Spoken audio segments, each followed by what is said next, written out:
As a lot of you asking, what's with that?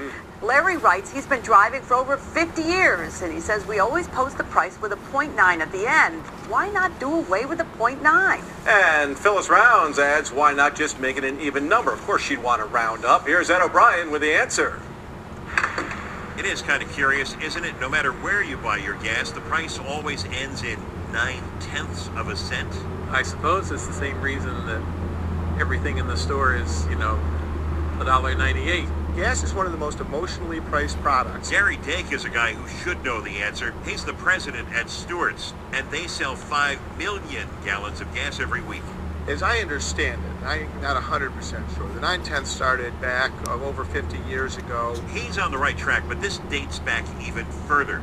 The American Petroleum Institute tells me a price war during the Great Depression is what got dealers dropping their prices by 1/10 of a cent.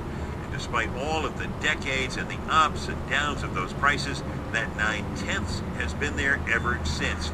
Now, the folks I spoke with say raising prices 1/10 of a penny really wouldn't bother them.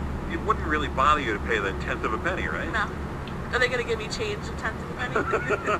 No, they'll gladly give you a whole penny at the register. But when it comes to gas, the dealers are in a tough spot. We actually had a serious meeting one time about how we would make the change if we ever did. We thought it would be great to be the first people to drop the 9/10 and just go to even pricing. But the problem is I'd be 1/10 of a cent more and people would be sure I was a penny more. So until everybody does it, I don't know how anybody can get out of it. And that's why 8 decades later, that 1/10 of a cent is still hanging tough. Ed O'Brien, CBS 6 News. Well, he could go 9/10 of a cent down instead of going 1/10 up. That would solve it. And then he'd be a penny less than everybody. Exactly. That's what I'm Mostly a penny saying. less.